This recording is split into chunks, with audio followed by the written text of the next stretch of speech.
bela negara.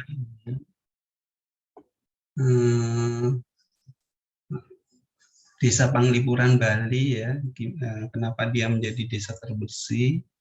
Di Panglipuran Bali tentunya ada berbagai pihak yang berperan, ya, dari pemerintah, dari swasta, dari mereka itu sendiri. Dan tentunya adik-adik sudah mempersiapkan semuanya. Ya. Keterkaitan dari setiap nilai-nilai yang ada.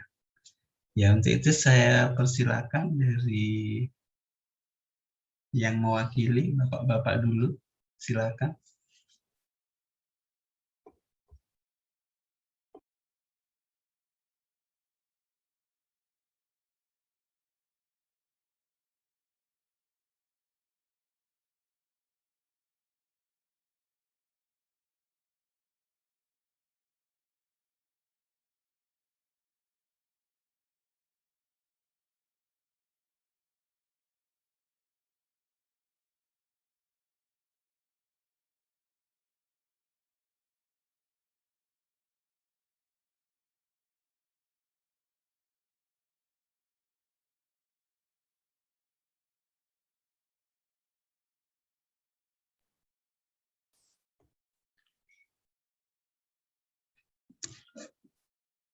Oke, silakan. Siapa yang duluan? Pak Maslan, silakan.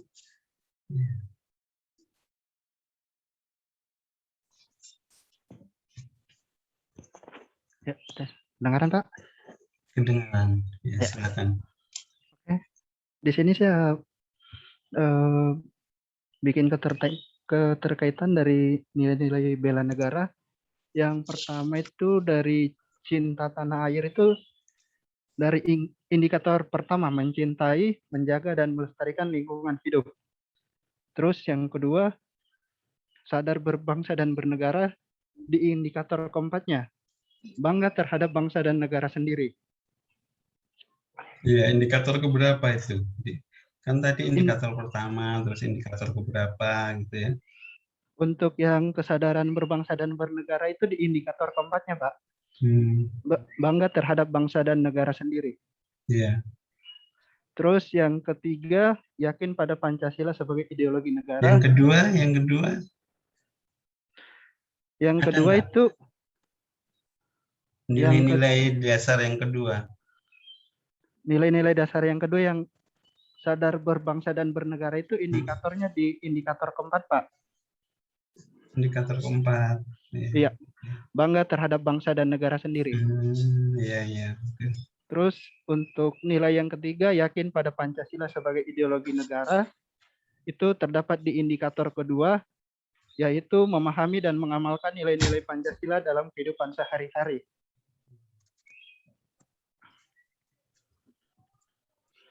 Oke. Terus untuk nilai keempatnya, rela berkorban untuk bangsa dan negara, itu terdapat di indikator ketiga, menyumbangkan tenaga, pikiran, dan kemampuan untuk kepentingan masyarakat, kemajuan bangsa dan negara. Terus di nilai kelima, memiliki kemampuan awal bela negara. Itu ada di indikator keenam, yaitu memiliki kemampuan dalam membudayakan kekayaan sumber daya alam dan keanekaragaman hayati. Terus di nilai keenam, semangat untuk mewujudkan negara yang berdaulat, adil, dan makmur. Itu ada di indikator keenam, yaitu memanfaatkan kearifan lokal untuk kesejahteraan rakyat. Yang keenam ya, indikator keenam ya. Iya, Pak.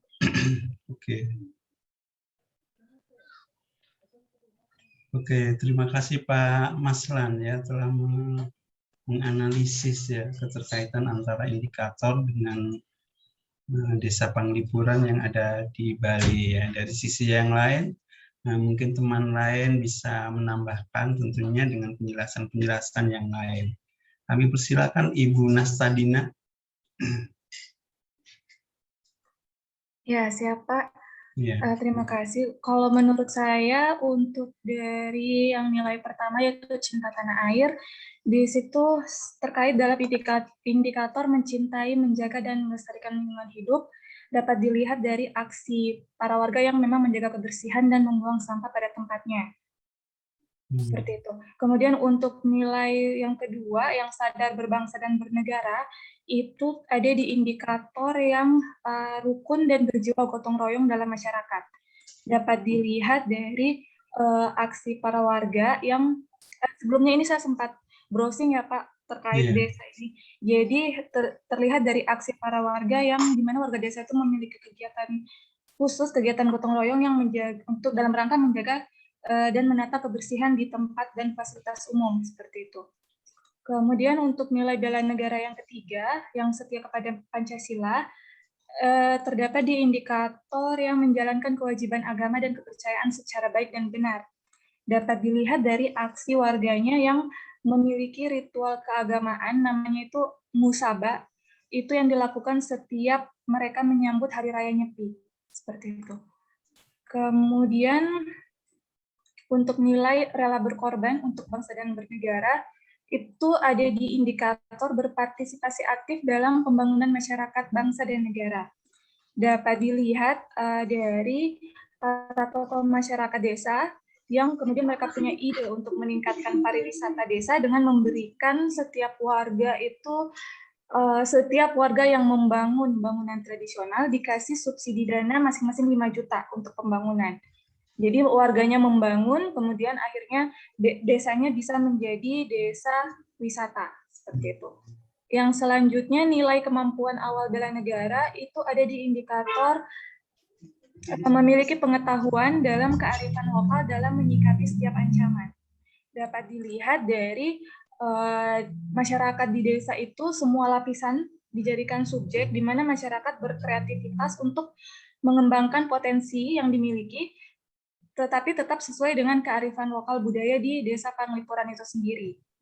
Kemudian untuk nilai yang terakhir, semangat mewujudkan negara yang berdaulat, adil, dan makmur, itu ada di indikator memanfaatkan kearifan lokal untuk kesejahteraan rakyat.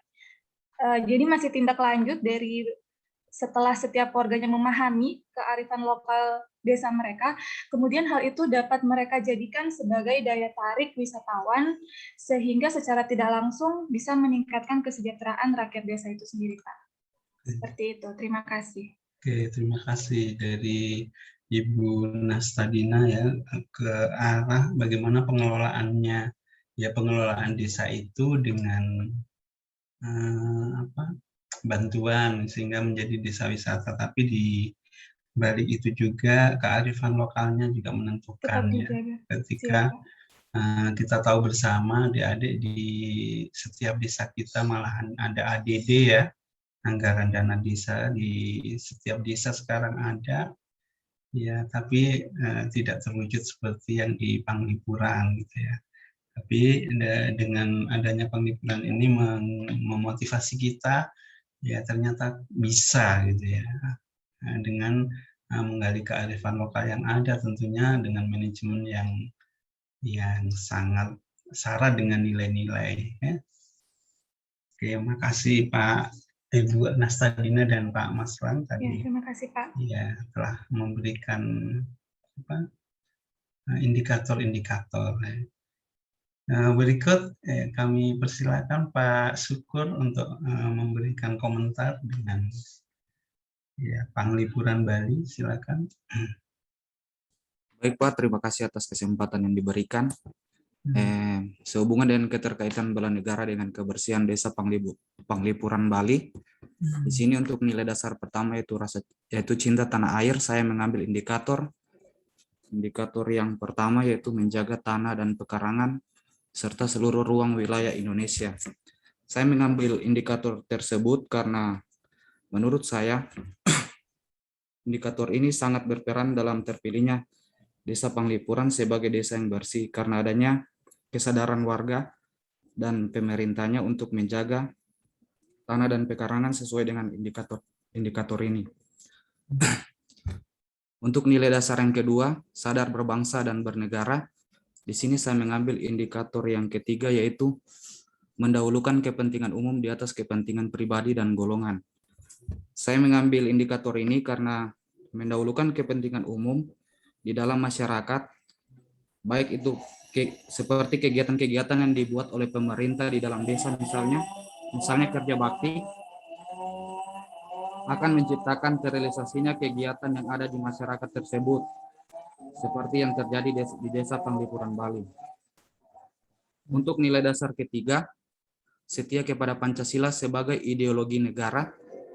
Di sini saya mengambil indikator yang kedua, yaitu mengamalkan nilai-nilai Pancasila dalam kehidupan sehari-hari.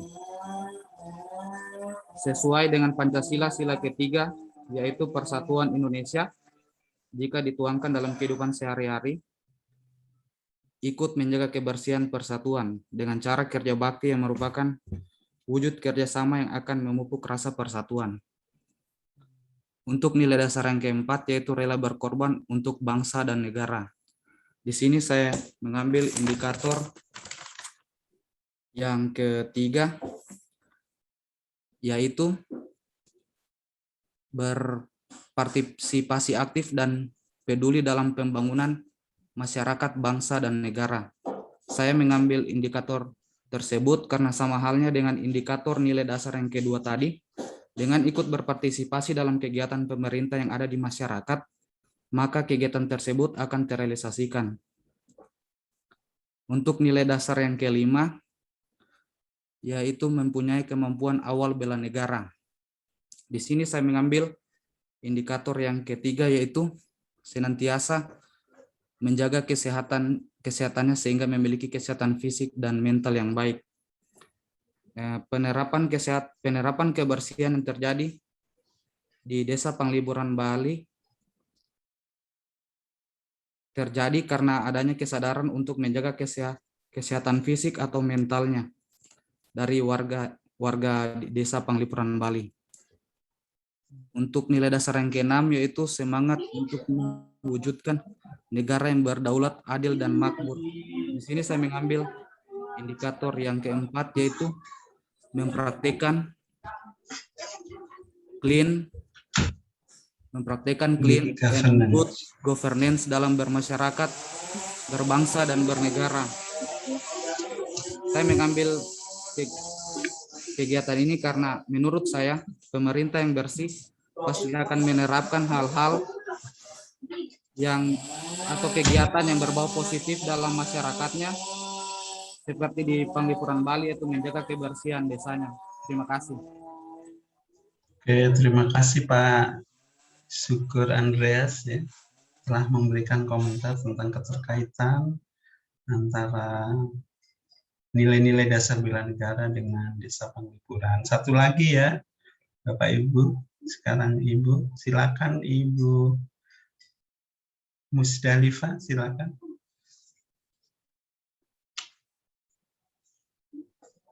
Ya, terima kasih Pak atas kesempatannya. Berhubungan dengan Desa Panglipuran Bali, yang pertama cinta tanah air itu mencintai, menjaga, dan melestarikan lingkungan hidup. Kemudian pada indikator sadar berbangsa dan bernegara, mendahulukan kepentingan umum, rukun dan berjiwa gotong royong. Kemudian pada indikator ketiga, yakin pada Pancasila sebagai ideologi negara, menerapkan prinsip-prinsip dan nilai-nilai musyawarah mufakat. Pada indikator keempat, rela berkorban untuk bangsa dan negara, mendahulukan kepentingan bangsa, menyumbangkan tenaga, pikiran, kemampuan untuk kepentingan masyarakat, berpartisipasi aktif dan peduli dalam pembangunan masyarakat atau di desa tersebut. Kemudian indikator memiliki kemampuan awal bela negara, yaitu memiliki pengetahuan tentang kearifan lokal dalam menyikapi setiap ancaman. Yang terakhir, semangat untuk mewujudkan negara yang berdaulat, adil, dan makmur ada pada mempraktekkan clean and good governance dalam masyarakat, bangsa, dan negara, yaitu pemerintahan yang bersih dan berwibawa, serta mewujudkan tata pemerintahan yang baik.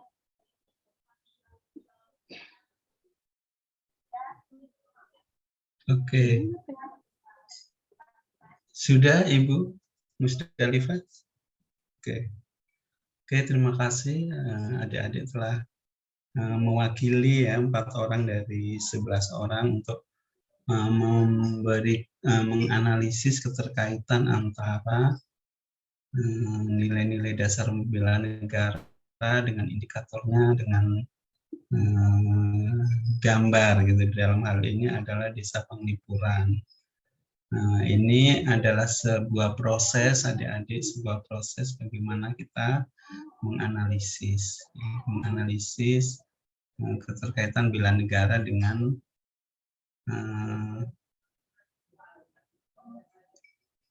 kasus gitu ya. Dalam hal ini adalah sebuah gambar, baik itu kasus positif maupun negatif. Ya, nanti adik-adik juga diantarkan ke analisis isu kontemporer setelah ini ya, karena masih ada waktu. Jadi setelah kita tadi sudah belajar menganalisis, nah kita akan belajar tentang menganalisis isu kontemporer.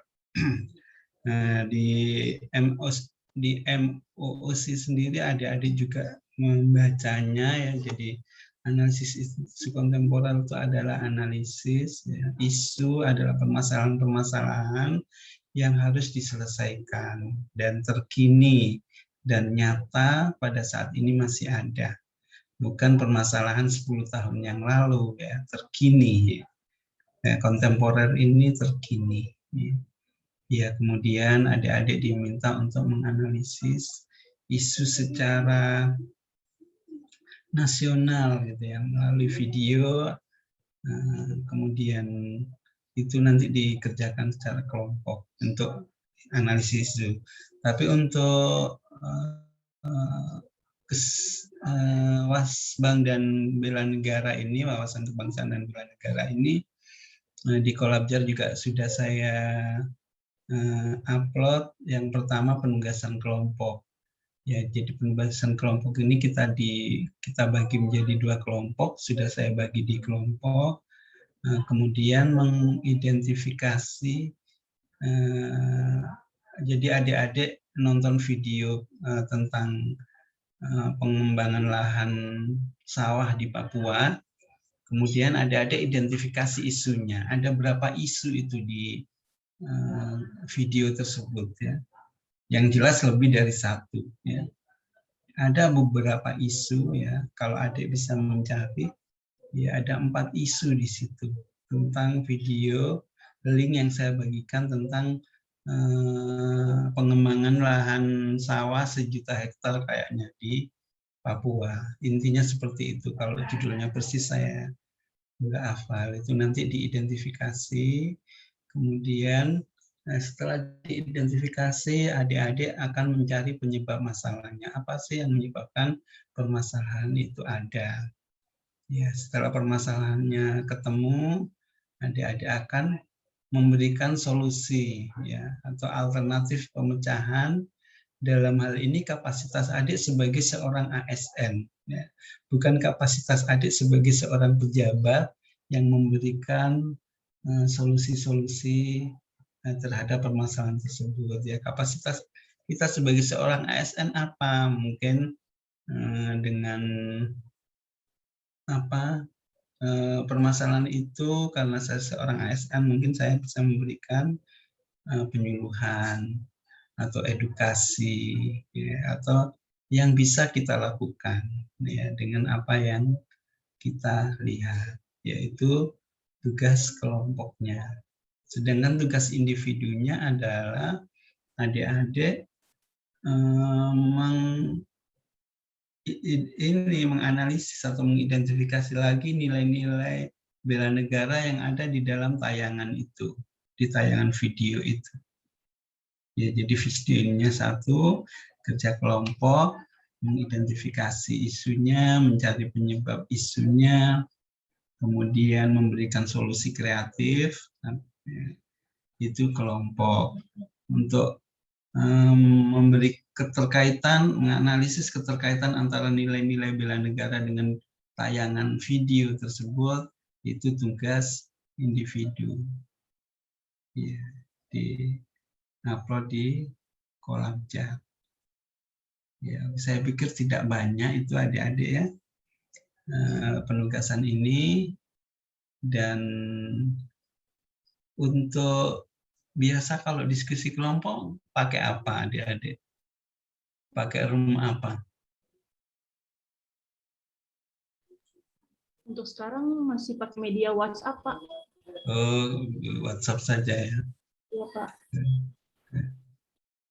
Ya, nanti ada waktu diskusi ya, siapa yang memulai, ya boleh juga sih pakai WhatsApp. Grup yang 11 ini ya. Ya. Ya. Oke. Oke, untuk ini, untuk yang pertama, penugasan yang pertama ini mungkin ada yang ditanyakan, adik-adik, silakan. Ada yang didiskusikan. Maaf Pak, untuk Ya, link videonya itu bisa dilihat di mana Pak? di Kolabjarnya, di materi. Di Di materi. Di PowerPoint-nya di juga ada di materi.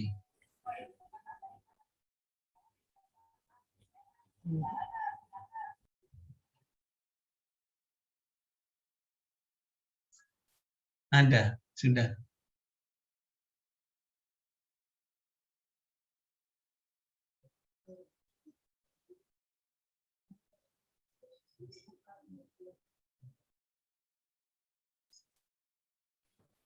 Mohon maaf, Pak, saya bertanya kembali. Silakan Bu Mitra. Untuk tugas ini, Pak, yang tugas kelompok berarti identifikasi isu, penyebab masalah, dan solusi atau pemecahan masalah sebagai ASN. Itu yang kelompok ya, Pak? Iya. Kemudian yang tugas individu, yang nilai-nilai bela negara apa saja yang terkandung dalam video tersebut. Itu ya? Oh, iya. Baik, Pak. Ya. Terima kasih. Ya. Oke. Oke. Jadi untuk wawasan kebangsaan dan nilai-nilai bela negara sudah clear. Kita lanjut lagi ke analisis isu kontemporer ya.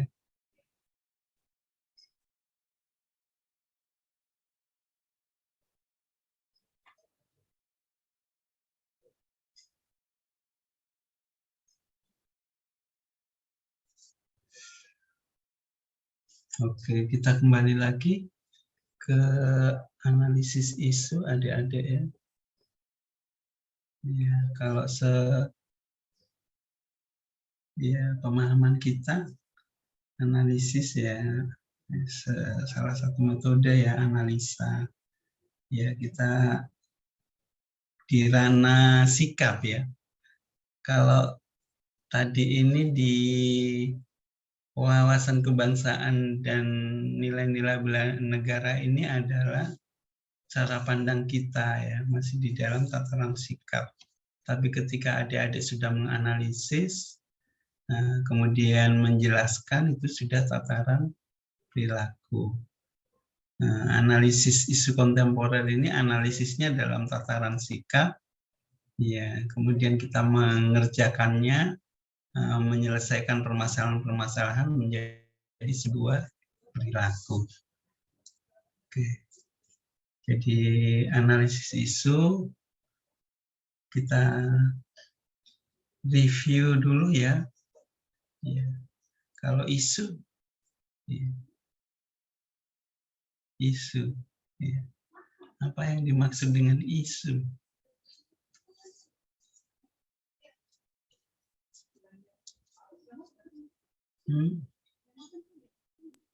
Semacam berita-berita hoax.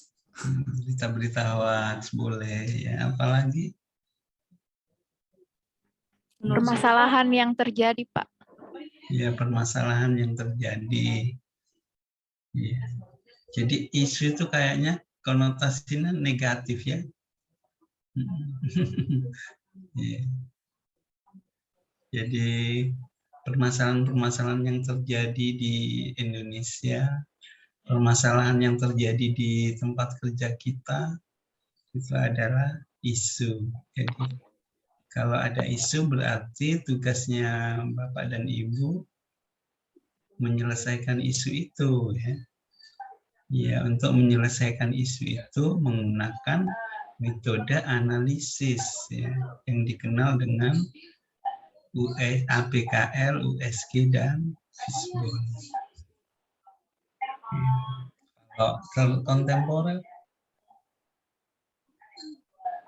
saat ini ya.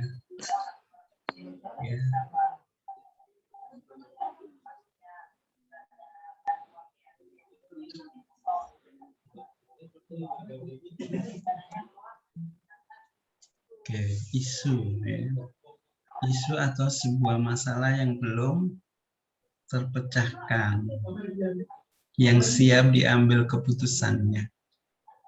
Ya, isu merepresentasikan suatu kesenjangan antara praktek korporat dengan harapan-harapan para stakeholder.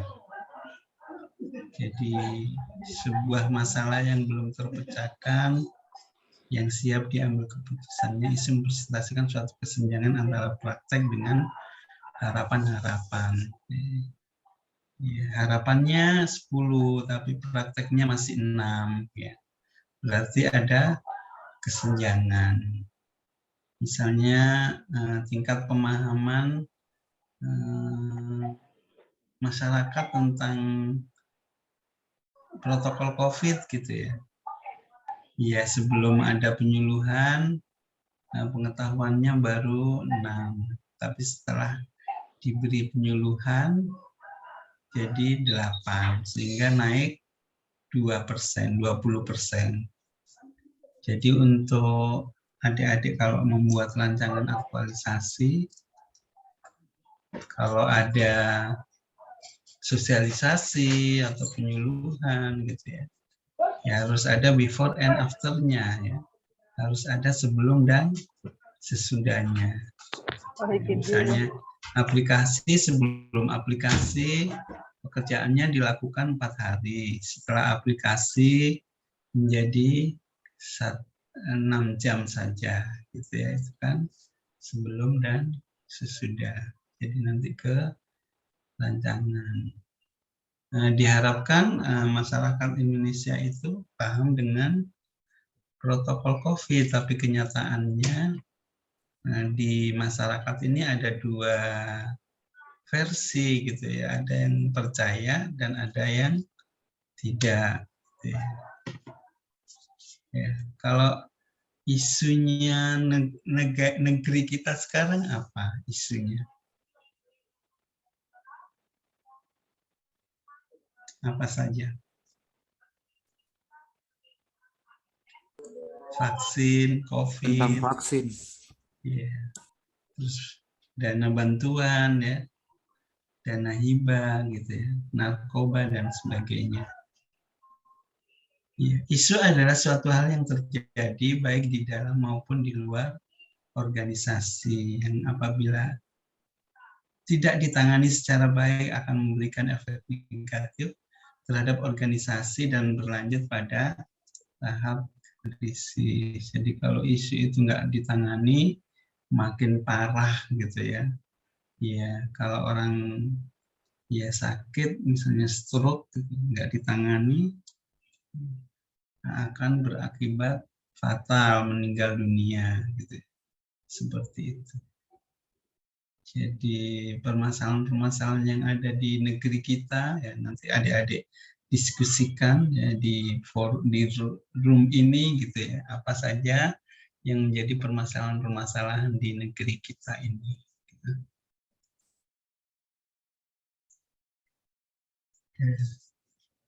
Kontemporer adalah sesuatu hal yang modern, yang eksis dan terjadi dan masih berlangsung sampai sekarang, atau segala hal yang berkaitan dengan saat ini.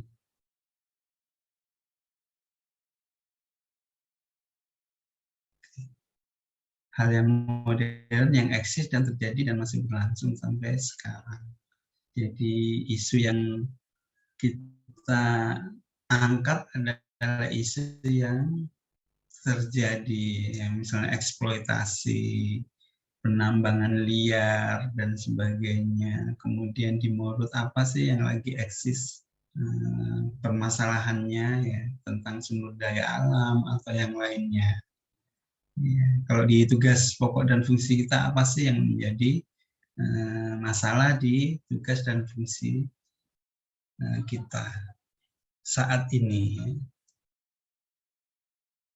Ya, mata pelatihan ini membekali peserta dengan kemampuan memahami konsepsi perubahan dan perubahan lingkungan strategis bagi wawasan strategis PNS dengan menyadari adanya modal insani dengan menunjukkan kemampuan berpikir kritis dalam menghadapi perubahan lingkungan strategis. Jadi intinya sekali lagi adik-adik di room ini, adik-adik sebagai seorang PNS ya, didasari oleh modal insani. Jadi modal insani ini adalah sebuah nilai-nilai yang ada sih disebutkan di slide berikutnya. Modal-modal hati nurani untuk menunjukkan, merubah, ya berpikir kritis dan menghadapi akan merubah lingkungan yang mengganjal pada diri kita. Ya, oke.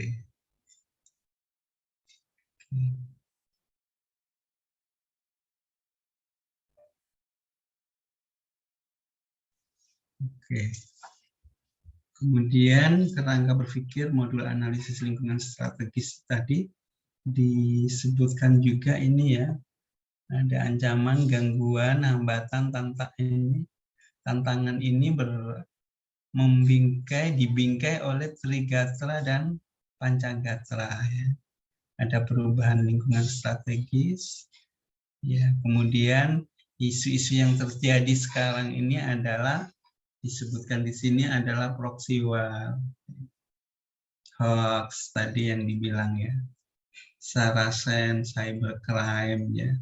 Cybercrime ini penipuan melalui media sosial ya, melalui WA gitu ya. Iya, banyak terjadi gitu ya, dan saya sendiri juga pernah kena ya secara tidak langsung. Jadi ada teman saya, ya saat itu saya masih kuliah ya, kuliah yang terakhir gitu. Teman saya tuh pinjam ATM saya, dia bilang ada orang mau transfer saya 25 juta. Dan tidak bisa kalau ATM saya toh harus 5 ATM gitu ya. Nanti kalau sudah ditransfer Pak Yamin saya kasih gitu ya. Saat kuliah kan ini ya, kuliah sudah S3 ini, sudah bapak-bapak ini.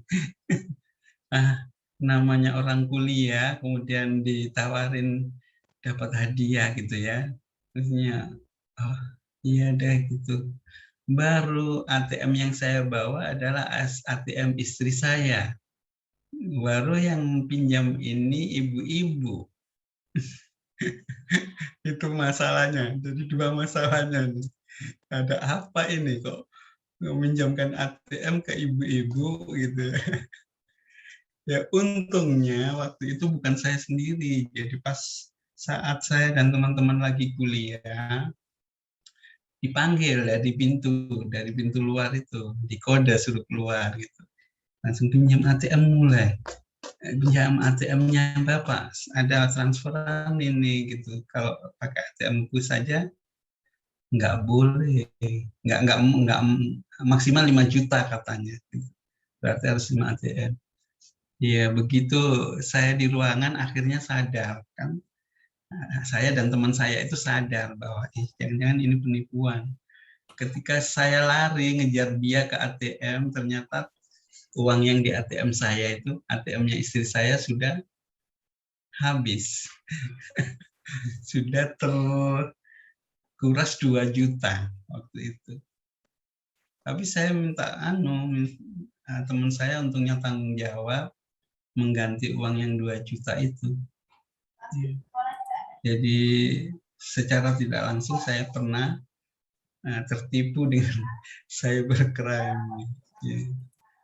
Itu pengalaman Ya, ternyata dalam kondisi kita kepepet, kita mudah tergoda ya dengan hadiah-hadiah yang kadang mungkin tidak masuk akal. Ya, ini juga peringatan untuk adik-adik. Ya, isu yang berikutnya adalah tentang korupsi. Yang kita sering kaget ya dengan sosok pemimpin yang kita idolakan ya, ternyata tiba-tiba tersangkut korupsi. Ya. Tapi kita juga tidak boleh menjas ya bahwa dia salah. Kadang-kadang dia kurang teliti ya. Ternyata yang pakai uangnya bendaharanya gitu ya. Jadi kasus korupsi ini pelik ya.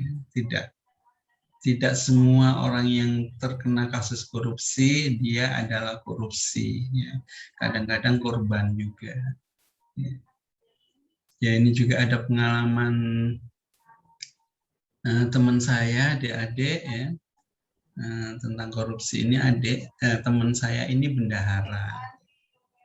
Ya adik-adik juga hati-hati yang saat ini memegang uang ya, menjadi bendahara. Jadi teman saya itu bendahara, sering pimpinannya itu minta uang. Ya, sering minta uang, kemudian dia nggak minta tanda tangannya gitu ya. Tidak pakai kwitansi, hanya dicatat-catat di buku pintar lah, buku khusus untuk pengeluaran insiden. Ya, begitu pertanggungjawaban adik-adik, bendahara itu mengganti uang sebanyak 180 juta. Uang dari mana sebanyak itu? Akhirnya rumah orang tuanya dijual, kasihan. Dia 3 bersaudara, akhirnya rumah itu dijual, laku 450-an lah pokoknya. Ya dibagi 3 itu cukup untuk membayar hutang. Jadi Bapak cerita ini pengalaman untuk hati-hati adik-adik ya, kalau suatu saat adik-adik pegang menjadi bendahara. Ya apapun pengeluaran minta kwitansi, walaupun itu atasan. Kalau lebih tegasnya lagi, kalau tidak ada alokasinya bilang tidak. Ya, lebih baik dipecat jadi bendahara daripada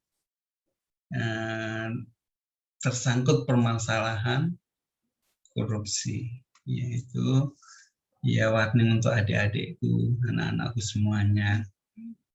Ya, kemudian money laundry, ya kadang-kadang kita juga sering dengar ini ya, terus gratifikasi. Ya. Jadi gratifikasi ini juga abu-abu ya. Ya, apakah ini pemberian atau gratifikasi? Ya. Kalau misalnya adik-adik dari Jakarta bawakan oleh-oleh teman pimpinan itu, saya pikir nggak gratifikasi ya. Kalau gratifikasi itu adalah pemberian yang punya tendensi. Kalau nggak punya tendensi itu bukan gratifikasi. Oke. Kemudian berikutnya lagi isu-isu ya, hate speech, bullying, radikalisme, terorisme, narkoba, kriminal. Itu beberapa isu nasional yang disajikan di slide ini. Dan yang terakhir adalah nanti adik-adik kan mengidentifikasi isu PNS atau ASN.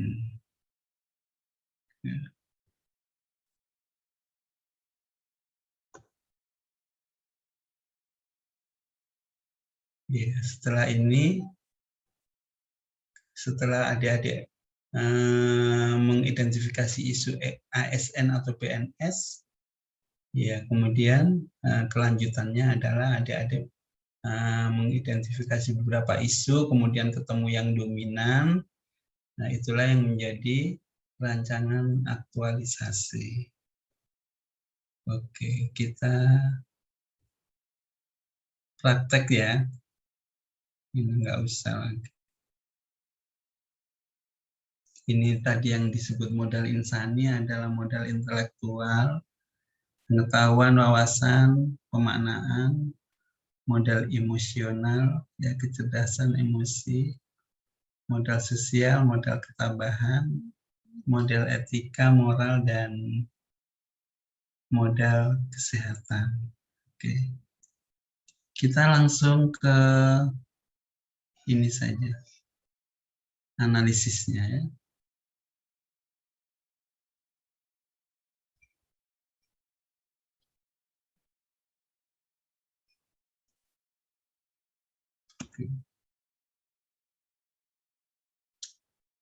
Jadi apa teknis-teknis analisis isu yang akan kita gunakan nantinya di dalam mengidentifikasi permasalahan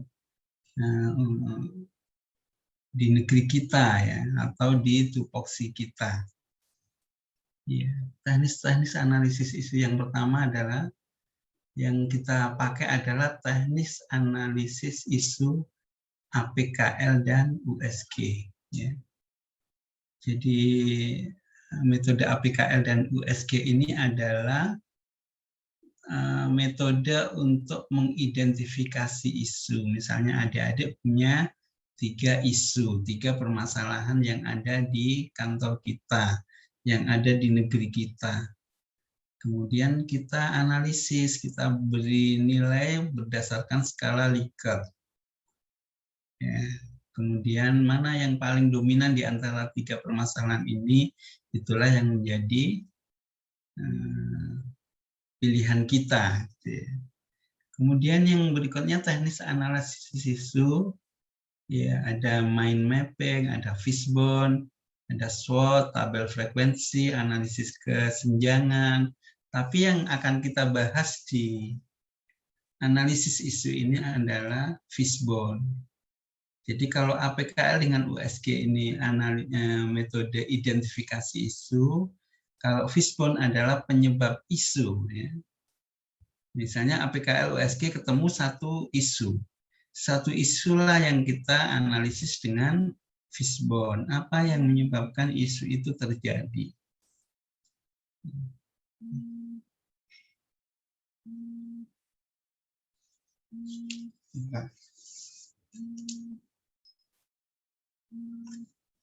Entah.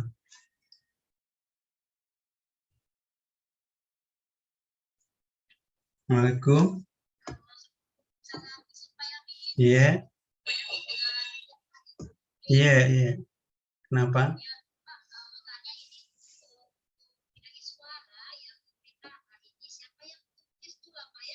Bu Vivi sama Bu Dewi. Iya. Iya, iya. Iya. Iya, iya. Iya.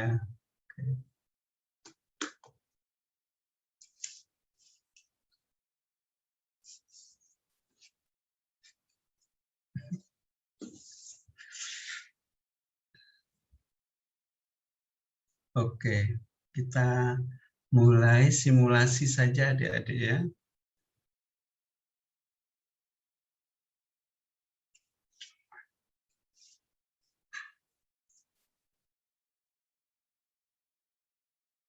Oke, yang pertama kita akan mengenalkan ini, saya pikir adik-adik juga pernah ada yang mendapatkan metode ini. Yang pertama adalah yang analisis isu APKR. Yang pertama A, aktual. Jadi benar-benar terjadi dan sedang hangat dibicarakan di dalam masyarakat. Aktual, nah, memang ada gitu ya. Ya, kemudian yang kedua kehalayakan. Isu yang menyangkut hajat hidup orang banyak. Ya, ketika isu ini saya angkat, apakah bermanfaat untuk orang banyak? Dari sisi kemanfaatannya, kehalayakannya ya. Ya, kemudian yang ketiga problematiknya. Ya. Isu yang memiliki dimensi masalah yang kompleks sehingga perlu dicarikan segera solusinya. Ya. Jadi problem ini kalau nggak ditangani makin berdampak negatif. Ya. Ya, kalau penyakit ini ya, kalau tadi itu ya keuangan ya, banyak di keuangan, di Kominfo gitu ya, permasalahan-permasalahan yang ada di tusinya kita, kalau dibiar-biarin itu akan menjadi problem gitu ya, akan menjadi masalah yang lebih besar. Kemudian yang keempat itu kelayakan ya. Layak enggak sih itu kita tangani permasalahan itu ya. Ya, kalau misalnya kalau dari sisi penelitian misalnya adik-adik akan mengadakan penelitian, terus bahan kimianya itu nggak ada di Indonesia gitu ya, yang adanya di Jerman gitu ya. Padahal waktunya juga terbatas gitu. Oh, berarti itu tidak layak kita teliti. Kalau adik-adik gimana? Misalnya masalah narkoba gitu ya. Layak nggak ya saya tangani, saya sebagai seorang ASN menangani narkoba? Nggak layak karena saya nggak banyak tahu tentang narkoba. Gitu. Kalau dari tusinya kita ya, saya mau membuat kegiatan aktualisasi pengadaan alat medis misalnya, pengadaan sarana prasarana kantor. Nggak mungkin lah dalam waktu sebulan kita akan mengadakan sarpras ya. Usulan anggaran aja belum tentu disetujui gitu. Berarti kita nggak akan membuat rencana atau rancangan aktualisasi soal pengadaan, nggak mungkinlah sebulan. Baru Bapak Ibu kan belum menjadi penentu kebijakan anggaran ya di kantor itu. Maka untuk pengadaan sarpras nggak akan saya rencanakan di aktualisasi saya. Jadi layak tidak sesuatu itu kita lakukan gitu. Oke. Ya. Oke.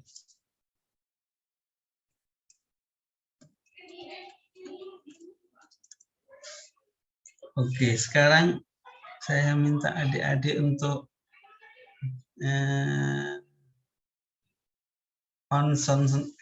mute-kan ini. Ya. Siapa yang mau, ya ini simulasi, adik-adik lah yang isi ini ya. Ini kita ambil skup nasional dulu ya. Masalah pertama apa yang dipilih ya. Boleh di Morut, boleh di Indonesia gitu ya. Kemudian ini penilaiannya ini 1 sampai 5 ya. Ya, kalau sangat aktual berarti 5, kalau kurang aktual itu kan? Kalau kurang aktual berarti 1. Oke. Iya, silakan adik-adik.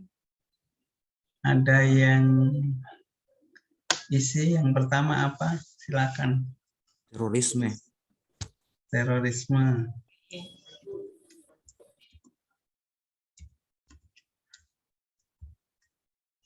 Yang kedua? Narkoba, Pak. Ya, narkoba. Yang ketiga? Korupsi, Boy. Ya. Korupsi. Korupsi. Yang keempat? Yang lagi in sekarang? Vaksin. COVID. Ya. Ya, vaksin atau COVID? Oh, vaksin. Vaksin. Vaksin. Vaksin. Vaksin, oke. Terorisme. Aktualnya berapa? Kan wilayah terorisme ini tidak keseluruhan ya.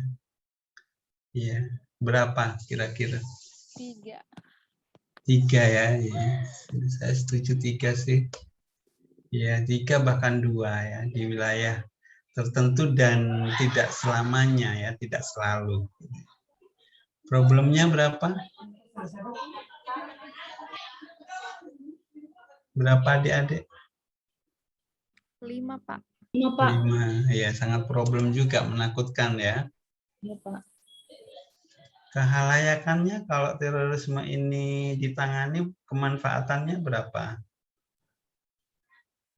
5, Pak. 5. 5 juga. Oke. Kira-kira penanganannya? 5. Kita loh, kembali ke kita yang menilai seorang ASN ya, kapasitas kita sebagai seorang ASN. Berapa? Ya. Kalau 5, kalau orang narkoba yang orang BNN, ya tulis 5, tapi kita bukan orang BNN, masyarakat. 3 boleh? Ya, 3. Gitu. Ini sebetulnya ada kolom totalnya ya, nanti totalnya berapa? 16. Narkoba? Narkoba boleh 5. 4 saja ya. Terus? 4. 5. Problemnya 5 juga ya, generasi Iya. anak bangsa ini. Iya, 5. Iya. Kehalayakannya 5. 5. Layak Ya, Pak. berapa ini? Sebagai 2. Ya. Iya, kan kita adik-adik anak muda ya. 5, Pak. Iya. Ya, 4 atau 5 ya. Iya. 4 lah.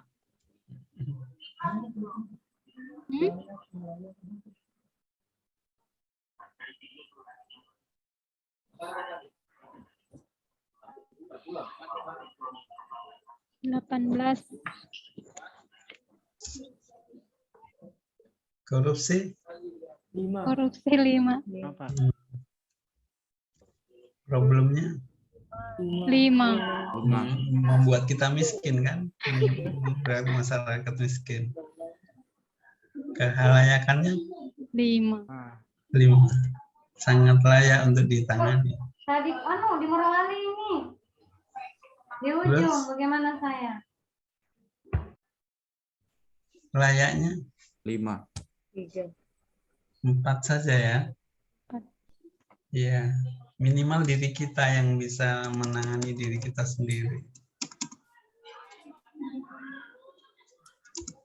Berapa? 9. Vaksin? 5. 5, Pak. Aktualnya problemnya 4. 4. Terus kehalayakannya 4. 5. 5. 4. Hidup orang. Layak ditangani, semua bisa kok. Iya. 5 ya. 5. Ya, berapa itu? 18 ya.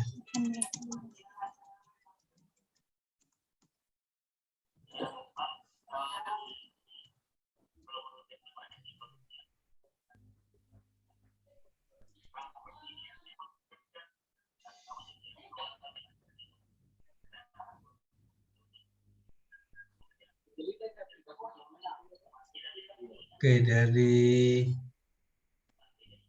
yang kita analisis berdasarkan APKL, sekali lagi analisis ini adalah analisis APKL dengan menggunakan skala Likert. Dari keempat permasalahan di negeri kita, terpilih dari kesepakatan room ini, korupsilah yang menjadi permasalahan utama, yang dominan. Ya, sehingga korupsilah yang kita angkat menjadi permasalahan utama. Jadi permasalahan ini nanti kita lanjutkan ke analisis fishbone. Ya, analisis fishbone ini dengan melihat penyebabnya ya, kenapa ada korupsi, kenapa korupsi gitu. Ada nanti kita bahas di berikutnya. Tapi untuk kita hubungkan dengan tugas kita ya, tugas dan fungsi kerja kita hubungkan dengan permasalahan yang ada di instansinya kita. Ya. Ini nanti adik-adik juga mengidentifikasi isu yang ada di organisasinya, yang ada di tempat kerjanya. Isu 1 apa, 2 apa, 3 apa, 4 apa. Nanti adik juga menilai ini. Jadi untuk menilai ini adik-adik jangan asal nilai, tapi berbagai pertimbangan-pertimbangan. Misalnya nanti ditanya oleh penguji, kenapa kamu kasih 5? Apa pertimbangannya? Kenapa kamu kasih 4? Kenapa kamu kasih 3 gitu ya. Biasanya yang ditanya yang terpilih ya. Ya saya ini korupsi karena ini sudah mau live ya. Mau live breakout room, kita stop ya.